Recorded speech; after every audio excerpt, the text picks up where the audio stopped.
Alright guys, welcome back to the channel, and we are back on my channel with ranking the Assassin's Creed games in terms of their story. Now it's been a while since I've done one of these videos. The last one I did was the gameplay rankings, and you can check that video out on my channel. I'll leave a link down in the description below. But yeah, it's been a long time coming, but it's finally here. Before I go into the video though, I wanted to make a few things clear. It's not just story that I'm rating here, but it is story, lore, characters, and the overall presentation of the game.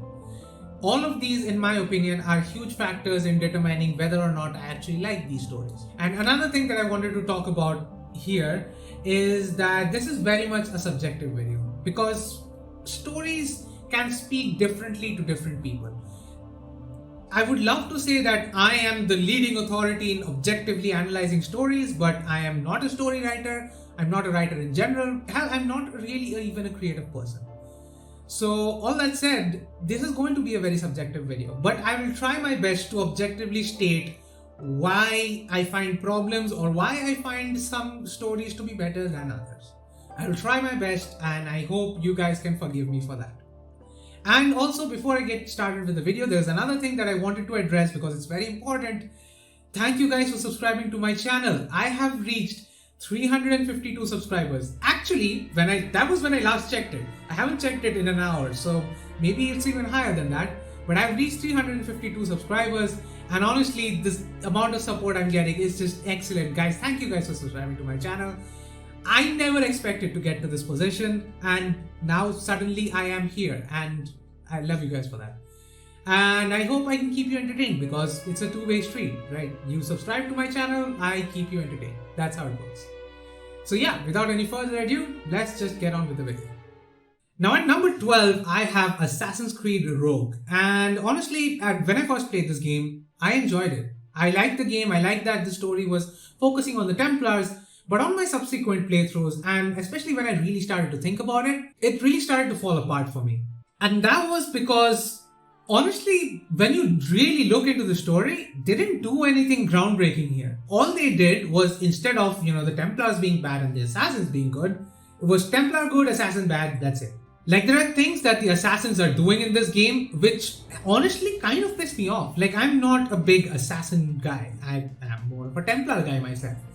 But the way the Assassins are behaving in this game just does not suit them. That's not what the Assassins are supposed to do. They pretty much break all three tenets of the creed within the first 3 hours of the game. And honestly, it's just ridiculous.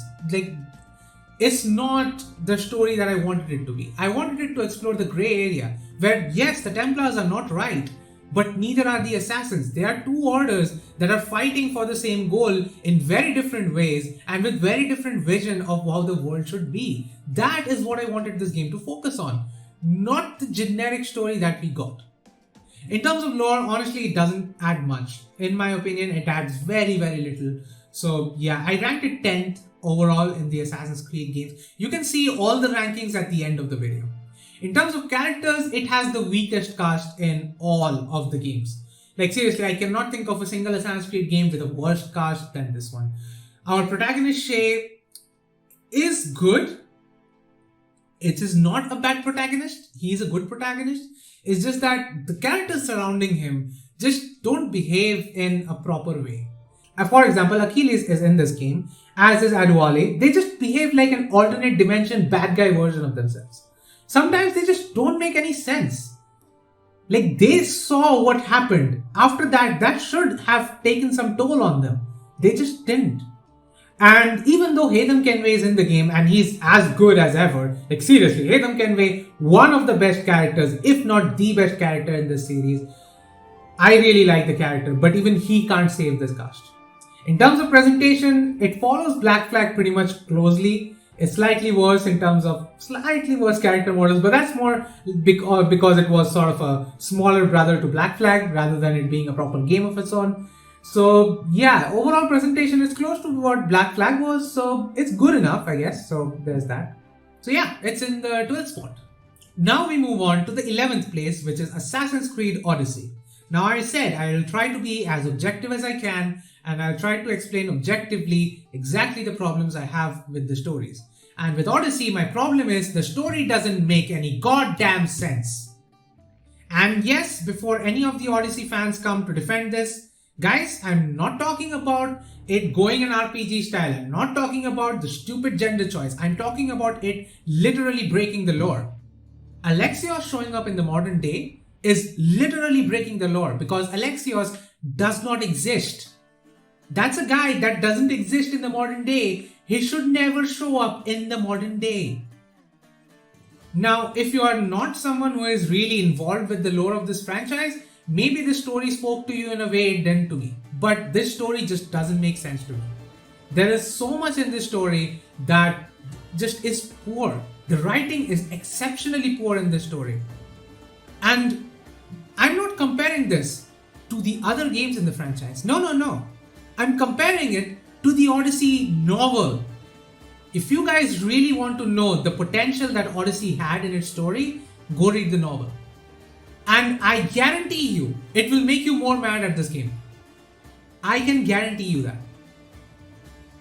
And so in terms of lore though, it added a few things that were very essential, very crucial to the lore in Assassin's Creed. I have debated a lot of people on this point. A lot of people know as me as being the guy who does not like Odyssey, but I will defend Odyssey in that it added a few things to the lore which are exceptional in terms of what they mean going forward. But also it added a few things that just makes me want to punch things. For example, the fact that the pyramids were built 2000 years after the fact. How do you, as a historical simulator game, miss a historical event by 2000 years is something I will never understand. But they did do that. In terms of characters, now I would say this, except for Assassin's Creed Rogue, this series has pretty much great characters in every game. And honestly, even though Odyssey is not that high on my list, it might be on yours. And I would completely understand that. Like Brasidas was great, Socrates was great, Alcibiades was great, Cassandra herself is great. By the way, I liked her character when she wasn't a bipolar psychopath. But that was more due to the game's writing than anything else, so that's not really her fault. Cassandra's VA was excellent. I want to mention that in the video. And so in terms of characters, I really do like the characters. It's just that there are other games with better characters in my opinion, so it's not that high on the list. In terms of presentation though, this is a problem I've had with every single modern RPG style of games is that it is inconsistent. Now, when you look at the cutscenes themselves, when you look at the cutscenes that are actually properly mocapped and done properly, those are the best. There is no denying that those cutscenes are the best in the franchise. It's just that they are so few and far between that the overall presentation of the game suffers because of this. Because the whole automatic facial expression generator that they have is just not that good. And I felt that about every game that has it. I felt that about Witcher 3, I felt that about Horizon Zero Dawn, I felt that about Andromeda, I'm feeling that about this game as well. I've said that about every game. So that's my own particular thing. I feel like when there's such a huge gap in quality, it just takes the experience down for me. But I would say among the RPG era of Assassin's Creed, this is the best presentation. So at least Odyssey has that going for it. I would still say the facial expressions, the lighting, everything was better in Odyssey than it's in Origins or Valhalla. And I'll get to those games later. So yeah, this is in the 11th spot. Now at number 10, I have Assassin's Creed Syndicate. And honestly, the only story that is worse than Assassin's Creed Odyssey is Assassin's Creed Syndicate. And I'll get to why. It's just that in Odyssey, I've said that the story doesn't make any damn sense. In Syndicate, that was not the problem. With Syndicate, the problem was that the story just isn't befitting of what these games should go for, but that's in my personal opinion. You can be someone who really likes the story of Syndicate. That's on you. As I said, this is a very subjective video. But in my opinion, it is the weakest plotline I've seen in an Assassin's Creed game. The modern day plotline, the historical plotline with Evie and Jacob, everything is just weak, extremely weak. In terms of lore, it added precious little. It added the Shroud of Eden as far as the pieces of Eden are concerned. Also, it had some implications that Juno might be coming back, but then Ubisoft, in its infinite wisdom, killed her off in the comics. So honestly, the lore, it doesn't even matter all that much. But hey, it did one thing better than one another game that is lower than in the lower department than Syndicate, and I'll get to that game later. In terms of characters, once again, it's better than Rogue, but that's where it ends. Like, yes, it is better than Rogue. Yes, I did like Evie as a character. Henry Green, my boy, he's also Indian, so bye bye. So yeah, that's a good thing. He was I think the first Indian assassin that we saw in an Assassin's Creed game. So I cannot deny that. But overall, Crawford Starrick is just a one-dimensional mustache-twirling bad guy, and I don't like that. Like, he never had any compelling reason for me not to kill him. Like, seriously, he just, yeah, I'm evil and I'm British and I'm drinking tea. I don't know what accent I'm going for at this point, but whatever. You get my point. In terms of presentation though, Syndicate was one of the best in the franchise because in terms of the way the story was presented, in the way the story was acted, like properly mocap, with the cutscenes properly working, with the characters and their interactions, in general, I felt like the presentation of this game was almost the best in the franchise. Almost. Just short of another game. So I'll get to that game as well. So yeah, Syndicate is at number 10. Now at number 9, we have Assassin's Creed Origins. And Origins, honestly, it has a special place in my heart because I honestly really loved the story. I honestly loved it. But on my subsequent playthroughs, I have come to realize that honestly, it has a lot of flaws. Flaws that they might have avoided had they not cut out one of the main characters from the game. This was supposed to be, so if you don't know what actually happened with this game, the developers always intended Amunet or Aya to be the main character who takes over from Bayek. And if you don't know who Amunet is, she is a legendary assassin. And she is not a new character. She was present in Assassin's Creed 2. There's a statue of Amunet in Assassin's Creed 2. We could have seen that character. Like, she is so legendary in the lore that she has a specific statue built to honor her. She is that important to the lore, and they just threw her away as a side character. And the story suffers for it. Like, you can see that the ending of the game feels incredibly rushed because those were the parts where you were supposed to play as Aya or Amulet. And honestly, with those things that happened, like with the things that we now know, I just cannot in good sense say that Origins gave us a good story. Like, we could have gotten something so much better. Bayek is an incredible character. He's one of the best characters in the franchise. But none of the other characters got their moment in sunshine. I was expecting Caesar to be heavily involved. Like, we saw the trailer with Caesar, with Ptolemy, with Cleopatra, and even though Cleopatra has a big role to play in the game, I would have liked to see more of Caesar, more of that political intrigue that I was expecting from this game, and I just didn't. So in terms of characters, it is high, it is good enough because it has those great characters. It's not the best. In terms of lore, it did a lot. Like, a lot of people might not realize this, and a lot of people actually blame Origins for doing this. Origins did retcon a lot of things. Origins wrote this series into a corner which the series currently is trying to find ways to escape from. But even then, I would say the additions that Origins did bring to the table outweigh the minor retcons that it did do. That is my personal opinion. You might disagree with me on this. We can have a debate on this. But in my personal opinion, I feel like what Origins added to the lore is a lot more than what it took away. So yeah, it is decent enough. In terms of presentation, I've already talked about it in Odyssey, and I do not want to rehash this. It is slightly worse than Odyssey because obviously it released before Odyssey. It has its moments. It has some really, really good cutscenes. It has some really great moments with Bayek. But honestly, overall, it's not that great. Now at number 8, we have Assassin's Creed Unity. Now, this game got a lot of flack, and deservedly so.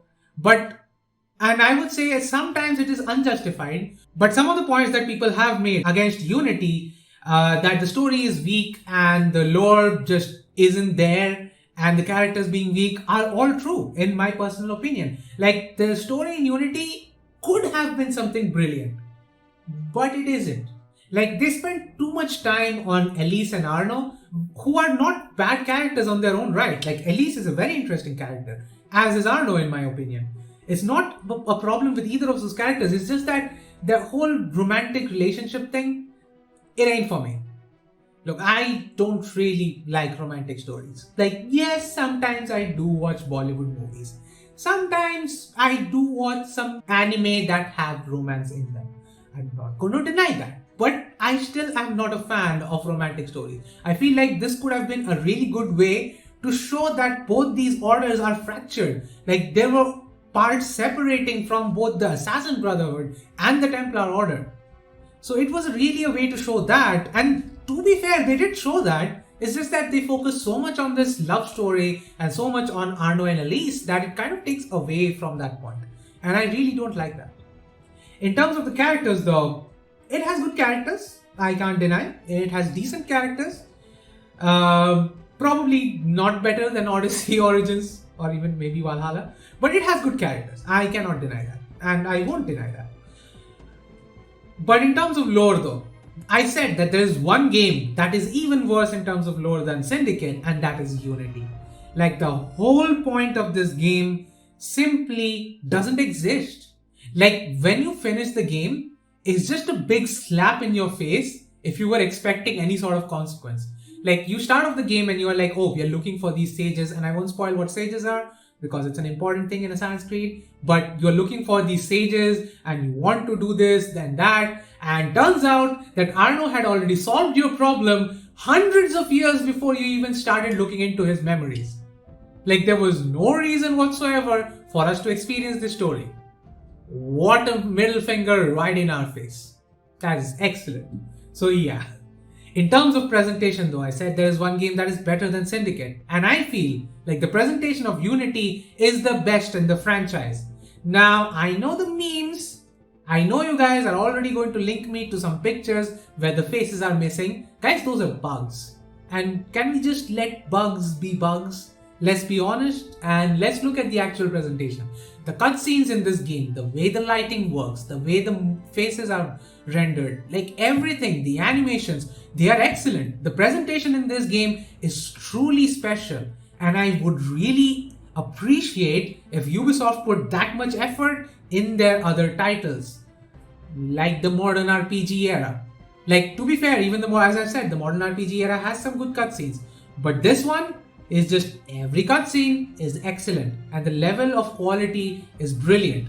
And yes, it does have some moments where it doesn't even have cutscenes. For example, say the murder mysteries or things like, okay, you know what, I don't need to elaborate anymore. The murder mysteries or the side stories, Arno doesn't really talk to people and all that. And that's fine. Like, yes, this does happen, but honestly, the side content, it only happens in the side content. It doesn't happen while you're playing the main story. So yeah, this is the best presentation system. You don't want to focus on side content all that much? That's fine. At least make sure that your main story has that level of quality, achieves that level of quality. That's all I want from a game, and Unity had that. Now moving on to number 7, we have Assassin's Creed Valhalla. And well, this is one of the best stories I have played in a video game. Then you might be saying, why the hell is it on 7th position? Well, it solely came down to its presentation, and I'll get to that part. The story that we see in Valhalla, yes, it has the filler arcs, and a lot of people have said like the filler arcs really take away from the main story, the story of Sigurd and Eivor. Yes, that is the case. Even I feel that. When you give us a ticking time bomb, then don't turn back and say that, oh, don't worry, it won't explode until, you are done with all the other stuff. That kind of cheapens the whole impact of that ticking time bomb. Like, now suddenly I won't fear it. And that's something that did happen with Valhalla. Like, my brother Sigurd has been kidnapped. And I'm just going into a territory trying to help a king get rid of his bride, trying to help that bride escape to France, and trying to, hook him up with his old love. That story is one of the best side stories I've ever played in a game. But it does take away from the main story. Because if that story was a side content and I didn't really need to play it to finish the main story, if I could have just finished the main story and then have played that, this would have been at the top. This would have been the number one story in Assassin's Creed. Because of those issues, it's at number 3. In terms of what it added to the lore, I cannot even begin to tell you exactly what it has added to the lore. It has completely changed the series. It has completely changed how the series might look going forward. It has massive implications, and the only game that it is behind, it's only behind one another game in terms of the lore, and that game was slightly more, extremely impactful in Assassin's Creed. So yeah, Valhalla is up there. But then come its weak points, and that is the characters. Now the characters, admittedly, in my opinion, are better than maybe Odyssey's characters were. And I have rated it as such. But it's just that it's not that much better. Like, there are good characters, and I've said, like, almost every game in the Assassin's Creed franchise has good characters. Eivor is a really good character. I personally did not enjoy the female voice actor. I felt like she was a bit too growly. Now I know that she was trying to go for the whole Viking thing, but I just felt like the male Eivor, his voice is just so soothing that, even when everything he says is like poetry. And I like that in a character. So yeah, I really enjoyed playing as a male Eivor this time, even though the female Eivor is the canon version. But yeah, even though Eivor was strong, even though she had good motivations, Alfred was really a great character. Sigurd was a dick. Basim is an excellent character, by the way. So keep in mind that. So yeah, but why is this game so low? You might ask. That's because of the presentation, and oh my god, the presentation in this game is garbage. Now I understand that they had to do this because of time constraints. As far as I can say, as far as I know, some of the reasons why the presentation in Valhalla is this bad is because of the time constraints that they were in. Because COVID had just hit, they had to polish the game in a very small amount of time. They were working from home. They didn't want to delay the game much more than they should have. And so in the end, we just got lackluster presentation. Whatever system they were trying to implement, sometimes it looks excellent. Even the normal, I've said the generic conversation camera, something that Witcher 3 had, or even Odyssey Origins had. Valhalla also have that. And sometimes it looks brilliant under certain lighting conditions. It's just they are so few and far between. And for most of the time, the cutscenes look so ridiculously bad. Is that the difference in the level of quality is what really kills it for me. Like, there are some really excellent cutscenes, like the one with Basim and Eivor sitting, by a fire and discussing some stuff. That was one of the best moments in this franchise. Like Basim talking about, children, how they complete them. That felt real. That felt so... I cannot describe it in words, but the overall presentation of the game never gets to that point, and it is honestly very disappointing. And so that is why Valhalla is lower on this list. Otherwise, it would have been in the top 5 easily with my eyes closed. Now moving on to the 6th position, we have Assassin's Creed 3. And it's one of my favorite games in this franchise, and I've already mentioned Haytham Kenway is my favorite character and he's heavily involved here. In fact, the first 2 hours of the game is us playing as Haytham Kenway, and I really enjoy that character. But overall, I would say the story is not that great. There have been better stories told in this franchise, and I just don't feel Assassin's Creed 3 has that good of a story. The main motivation of Connor going after Charles Lee, I feel like he's just doing it for revenge rather than really understanding. And I understand that is part of his character, and that is something that drives the character, and that is something that he realizes later on. And there is a really good moment between Charles Lee and Connor towards the end of the game. That's a really heartfelt moment where I felt like there was respect from Charles Lee to Connor and vice versa. So I felt like that was a great moment. Haytham, as always, brilliant as a character. For the first time, he came into this franchise and really showed everyone that not everyone played Assassin's Creed 1, so not everyone really saw the Templars for what they were.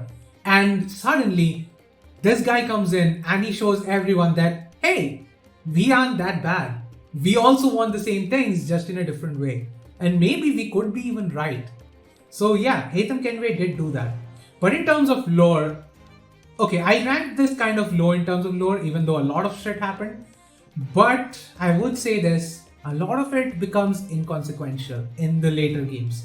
Like Juno being set free, things like that just went nowhere. And while I would have rated it higher on the lore, it's just that the storylines that did start off never went anywhere. So that's why it's slightly lower on my list, because I feel like there are other games that have had much higher impact on this franchise. So yeah. In terms of characters though, I've already said Haytham Kenway. There's not much more I need to say more than that.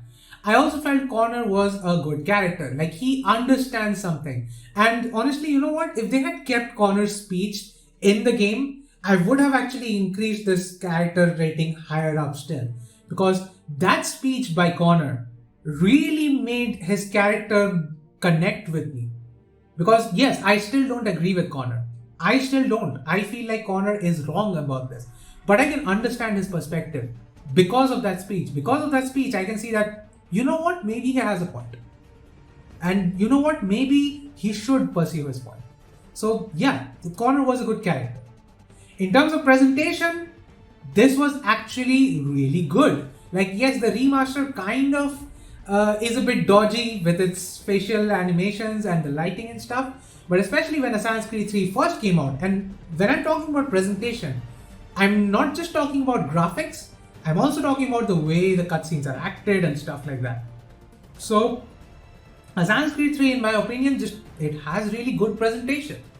Now we enter the top 5, and the first game to enter the top 5 is Assassin's Creed 4 Black Flag, the first Assassin's Creed game that I have ever played. In terms of story, it's one of the best stories again in gaming that I've ever played. Like Edward's journey, Edward never really is an assassin in this game. He starts off aiding the Templars, in fact. But Edward's journey, realizing what's more valuable to him in life, realizing what kind of people he wants to be with, that's the journey that we can really appreciate. And the ending of Black Flag is really heartwarming. Like, yes, when he looks back and he sees all that he has lost, but he also sees all that he's about to gain, it really hits hard. So yeah, Black Flag, it's a really good story. In terms of lore, it added a lot. I'm still not sure where this is going, because that plot line is still very much alive, thanks to Valhalla almost. But that plot line is very much alive, it's still going, and I feel like, yeah, that is just in terms of lore, Black Flag does a lot. I mean, a lot. In terms of characters though, it has one of the best character selections. Like the pirates that Edward has, Edward himself, there is Adwale, there is Anne Bonny, there is Mary Read. Just excellent characters in this game, and honestly, I cannot say otherwise. This is one of the best cast of characters ever. So yeah. In terms of presentation though, as I've said, it's kind of similar to Rogue. It's not as good as Assassin's Creed 3. I felt like the presentation kind of was a little bit worse than Assassin's Creed 3, but that's my own personal preference. But yeah, it's still good enough. It's not that bad, so it's good. Now we move on to number 4, which is Assassin's Creed, the first one.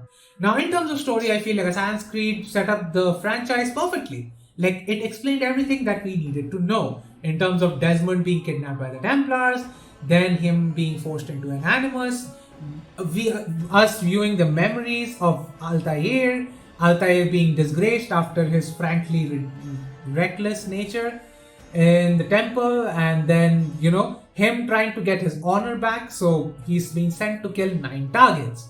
It's fairly straightforward. Honestly, there is nothing in the story that really I can talk much about. It's more about the characters in this game.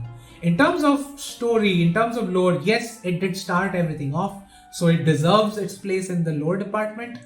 And yes, the story itself, the nuances of the story are brilliant.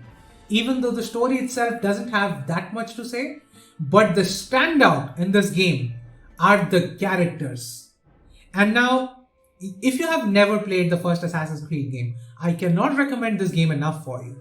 And I've said this before, like, a lot of people who haven't played Assassin's Creed, for them, the first time they really saw Templars properly was in Assassin's Creed 3 when Haytham came around. But if you have played the first Assassin's Creed game, you know what the Templars are about. When Altair kills each one of his targets, he has a conversation with them. He understands them better. He understands that they are just people looking for something, looking to pursue their own vision of the world. Altair doesn't necessarily agree with them. He still thinks that he needs to put down the Templars because that's not a vision that he particularly shares, and that's an admirable sentiment. But these characters, these 9 targets that we assassinate throughout the game, they are the best characters in the franchise. Like, every single one of these characters feel like they have their own motivation, they have their own depth.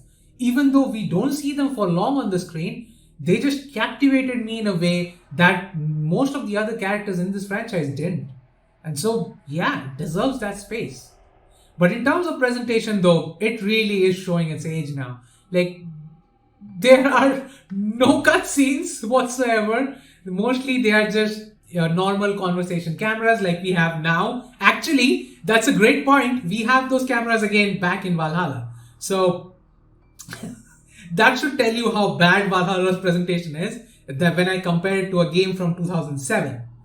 Now, there are very few cutscenes and honestly they aren't that well animated. And that's why this game does suffer in the presentation department.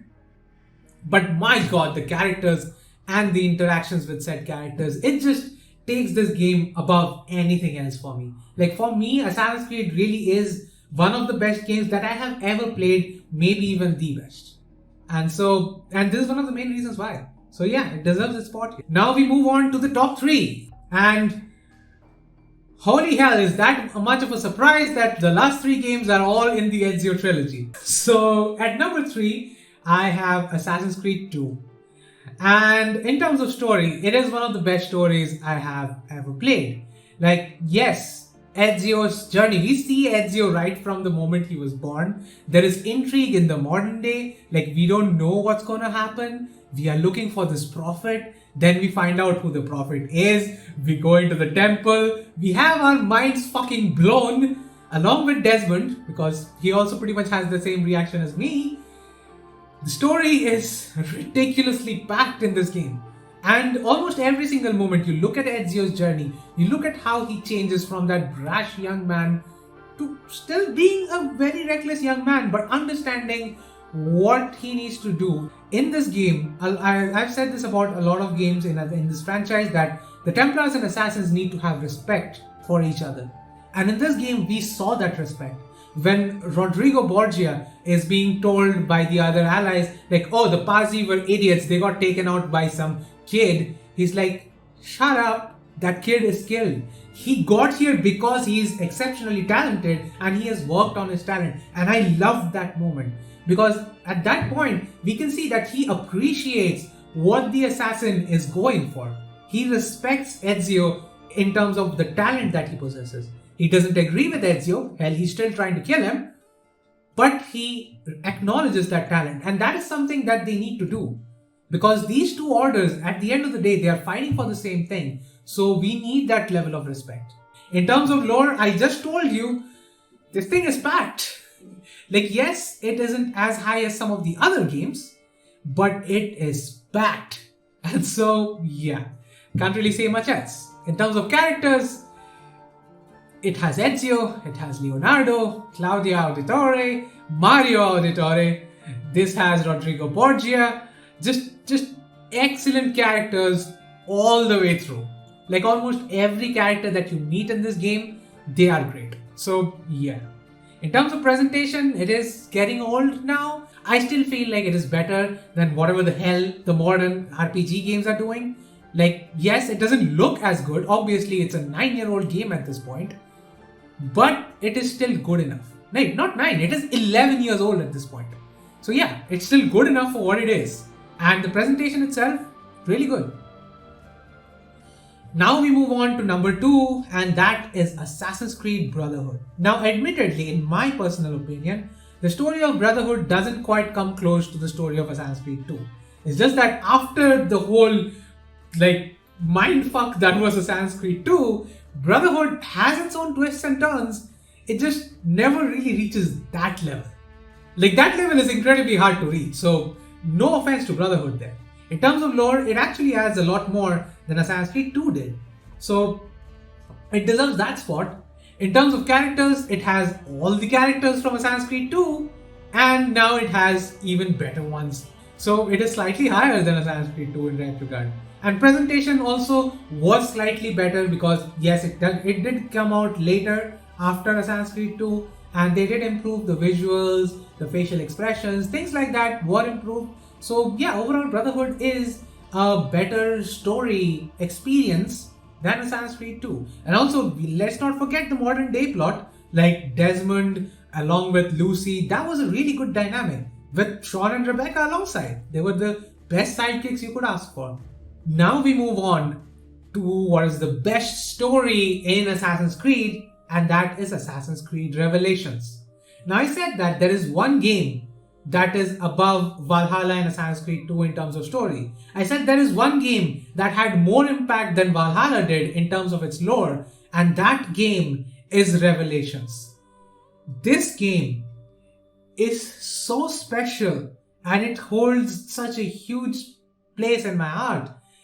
This game changed the way I look at this franchise, because you look at the way it tells the story. Like, okay, the modern day story is almost non-existent. Desmond is in a coma, he's in the Animus Island. The only really modern day interactions that we have are with Subject 16. But even with that, that story still has a purpose.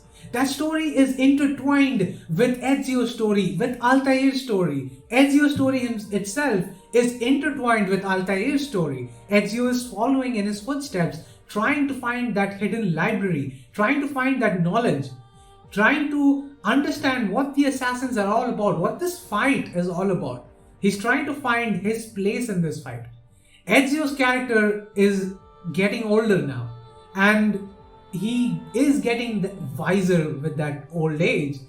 But he's still that spry old assassin. He's still the boss, so to speak.